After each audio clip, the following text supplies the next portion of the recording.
What are rockets hitting in outer space? Or can we even call it outer space? The dome, the glass, are they running into water? Are they running into another gas? A globe earther sent me an STS shuttle launch to prove to me that the Earth was in fact a ball. And we're going to examine that just so briefly. But first up, we're going to examine the Go Fast Rocket Team's rocket and see if there's any similarities between that launch and NASA's launch. The Go Fast team first.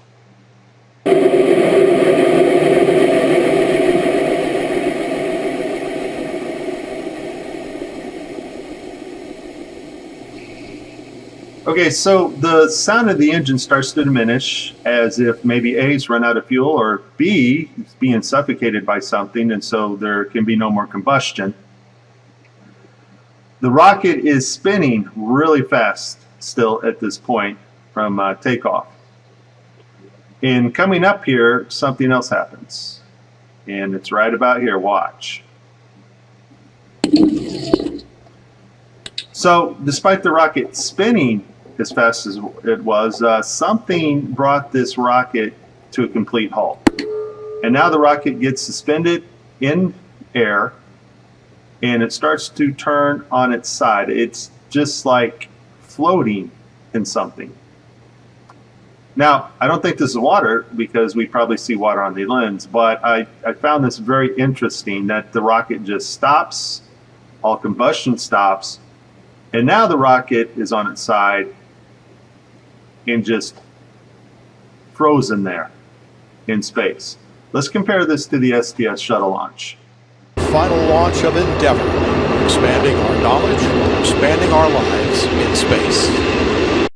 Did he say expanding our lives in space or lives? No, probably lives. Let's keep watching.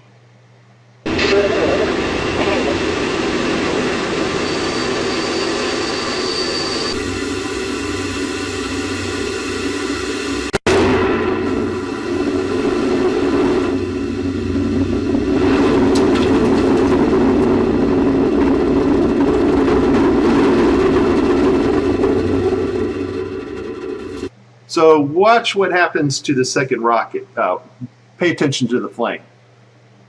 We have a nice rocket combustion here, but as everything gets suspended at this point and starts to turn just like the Go Fast rocket started to turn, this flame seems to be pushing against a barrier of some kind or some type of gas as the rocket turns and heads towards Earth, turns its nose towards Earth, and eventually the flame doesn't have any more oxygen and just gets snuffed out. At this point, things get quiet, and all the pieces that NASA set up there start to just slowly rotate as if suspended in a liquid.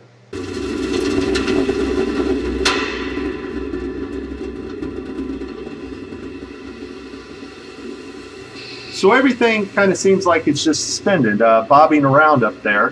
They're not orbiting Earth because they're not traveling 17,500 miles an hour. They're just kind of stuck up there, spinning around. So let's take a look at this other camera here.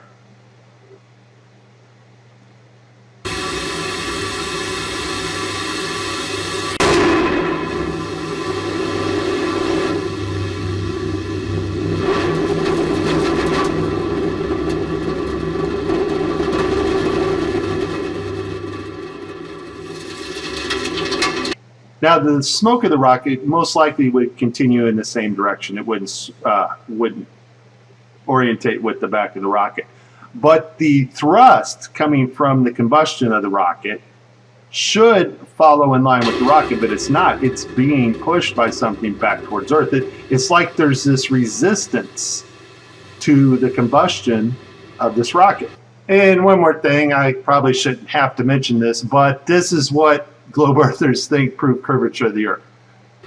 Oh wait, that would prove convex Earth. My fault. Never mind.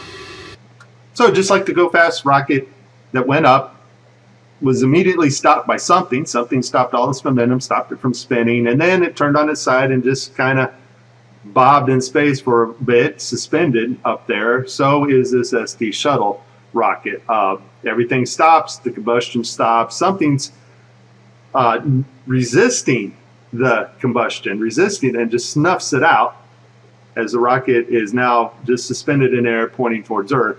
So what is this? And Globebusters had a show where somebody came on with a German science team who had sent a rocket up. Same thing happened to them. And they claim to have discovered that sitting on top of Earth is a layer of sulfur hexafluoride.